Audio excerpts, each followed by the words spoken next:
What is up, guys? Welcome to Biathlon University. Brian here, and today we're going to be talking about phase 2 in the shooting process. So phase 2 is where the athlete does all their fine aiming and gets themselves set up for successful shooting in phase 3. Now, what do I mean by fine aiming? This is when the athlete thinks about natural point of aim. They are on the mat and they're ready to look through the sights, but they want to make sure that everything is ready to go. The second thing that they're thinking about is sight alignment. That's what happens when they look through the sights. Are their sights concentric? Are they on the target? And the third thing they're thinking about is trigger squeeze. This is also when the athlete first takes up the pistol grip and takes up the trigger. They gotta be on the trigger soon, so that way when they do go to shoot, they're ready to shoot and they're not behind in that aspect. And finally, the fourth thing that they think about in phase 2 is breathing. This is when the athlete really starts thinking about breathing and setting themselves up into a good rhythm for phase 3. So how can a World Cup athlete execute everything that I just mentioned in such a short amount of time? And the answer is practice. They're able to isolate this phase and really develop the skills, so that way they're not getting into position and then going through the checklist to make sure that everything's good to go. They are so practiced and so refined in their ability that they can just get into position, and yeah, they still go through that checklist to make sure everything's right. You know, if their natural point of aim is off or their sight alignment is off, they're not gonna take a shot. But they've practiced so much that they can just get into position and their natural point of aim and their sight alignment and their trigger squeeze is just perfect right off the bat. So how can you do that? It's by doing these drills that I'm about to mention. Now, if I haven't already, I'm gonna be making a lot of videos that go way more in depth onto everything that I just mentioned, those last 4 steps. So if you haven't already, hit the subscribe button down below and you'll be notified when I come out with a new video about one of those topics that I just spoke about. And you can learn more about phase 2 and the intricacies of biathlon shooting. All right, so first drill that I'd like to mention, and I already spoke about this in phase 1, is the one-shot drill. And just as it sounds, basically you're just going to be going from the rifle on your back, getting into position, and taking one shot. Now, I know we spoke about this drill in phase 1 when it's all about getting into position, but now we're gonna focus on something else, where if we're focusing on phase 1, it's all about minimizing the handling of the rifle. When we think about this drill in phase 2, we think about getting into position and then running through that mental check as efficiently and as quickly as we can and making sure that everything fits that bill.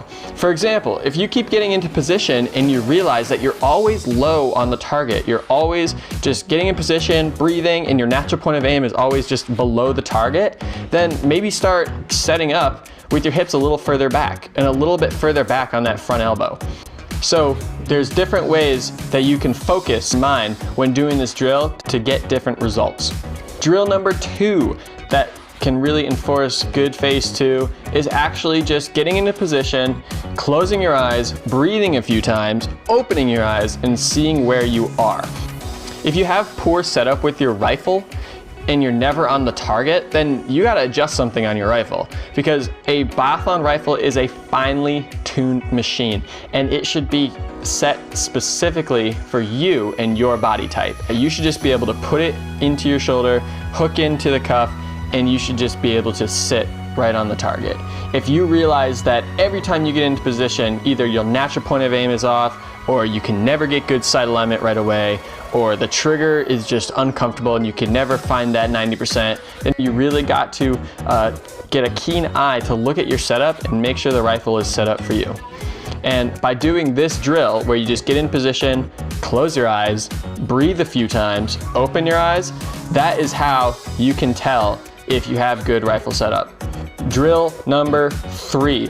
This one is one of my favorites. Basically, you're just gonna take a Lollipop Target and you're just gonna use it like their guardrails. So what do I mean by Lollipop Target? I want you to do something like this.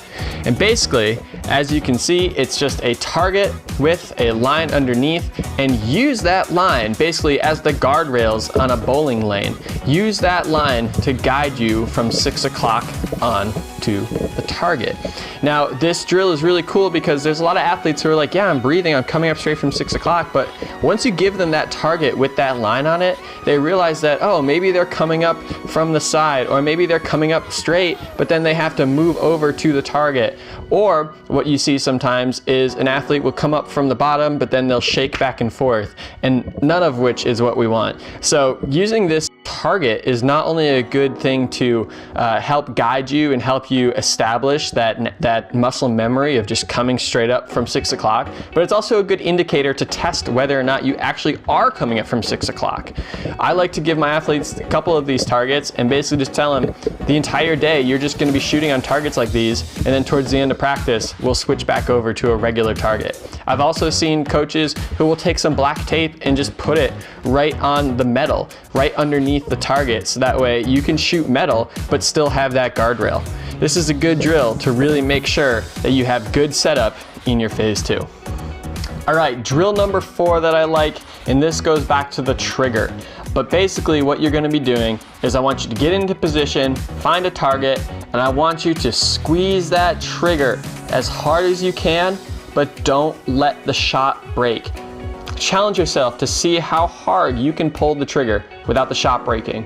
Find the target, a little bit of a hold as if you're gonna shoot it, and then let go.